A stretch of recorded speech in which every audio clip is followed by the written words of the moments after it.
ഒന്നല്ല ഒൻപതല്ല, സ്ഥലം വാങ്ങിയതടക്കം 3 കോടി രൂപ നിക്ഷേപിച്ച് പദ്ധതി പൊളിക്കാൻ ഒരുവൻ നൽകിയത് 98 പരാതികൾ. ഒരിടത്ത് നൽകിയ പരാതിക്ക് ഫലമില്ലെന്ന് വരുന്നതോടെ മറ്റൊരിടത്ത്. ഇന്ധനപ്പമ്പ് പദ്ധതി തന്നെ പൂട്ടിക്കുമെന്ന് ശബ്ദമെടുത്തിരിക്കുന്നത് പോലെയായിരുന്നു അയൽവാസി. പുത്തൻ സംരംഭങ്ങൾക്ക് സാധാരണഗതിയിൽ വിലങ്ങുതടിയായി മാറുക, ഫയൽ നീക്കം തടസ്സപ്പെടുക, അതല്ലെങ്കിൽ കൈക്കൂലി ആവശ്യപ്പെട്ടുകൊണ്ട് ഉദ്യോഗസ്ഥർ രംഗത്ത് വരിക എന്നുള്ളതാണ്. നമ്മൾ ഫേസ് ചെയ്ത പ്രശ്നം അതൊന്നും ആയിരുന്നില്ല. അല്ലല്ല, നമുക്ക് അല്ലാത്ത ഒരു നാട്ടുകാരൻ്റെ നിന്ന് ഒരു മുടക്കം വരുത്തിയതാണ്. പൊതുജനങ്ങളും രാഷ്ട്രീയ പ്രമുഖന്മാരും അവരെല്ലാം നമ്മളെ അടുത്ത് സപ്പോർട്ടായിട്ട് എന്ന് വെച്ച് കഴിഞ്ഞാൽ അവരെല്ലാം പറയുന്നത് എങ്ങനെയായാലും തുറക്കണം. അപ്പോൾ അവരുടെ അഭ്യർത്ഥന പ്രകാരം നമ്മൾ ഈ തിങ്കളാഴ്ച മുതൽ നമ്മൾ റീസ്റ്റാർട്ട് ചെയ്യാനാണ് നമ്മൾ ഉദ്ദേശിക്കുന്നത്.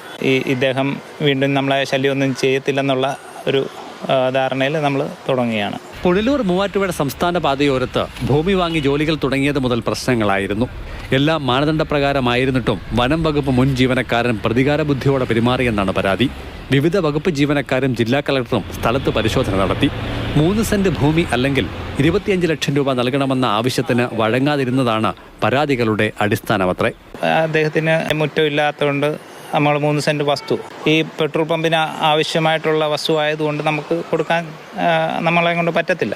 അപ്പോൾ അതിന് പകരമാണ് പുള്ളി അന്ന് ചോദിച്ച 25 ലക്ഷം രൂപ.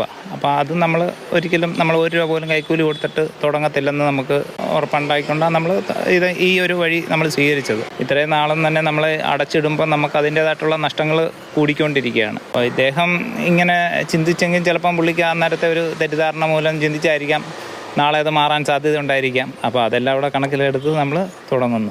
അതേസമയം റോഡിൽ നിന്നും മാനദണ്ഡപ്രകാരം ഇന്ധനശേഖരണ ടാങ്കിലേക്കുള്ള ദൂരപരിധി പാലിച്ചിട്ടില്ലെന്ന നിലപാടിലാണ് സമീപവാസി ജെയിംസ്. പരാതികളിൽ നിന്നും പിന്നോട്ടില്ല എന്ന സൂചനയാണ് അദ്ദേഹം നൽകുന്നത്.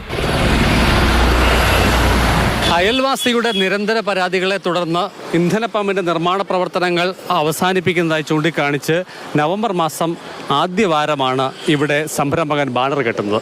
പുതിയ പരാതികൾ വരാത്തതിനാലും ഒപ്പം തന്നെ സ്റ്റോപ്പ് മെമ്മോ ഏതെങ്കിലും കോളിൽ നിന്ന് ലഭ്യമാകാത്ത സാഹചര്യത്തിൽ നിർമ്മാണ പ്രവർത്തനങ്ങൾ പുനരാരംഭിക്കുകയാണ്.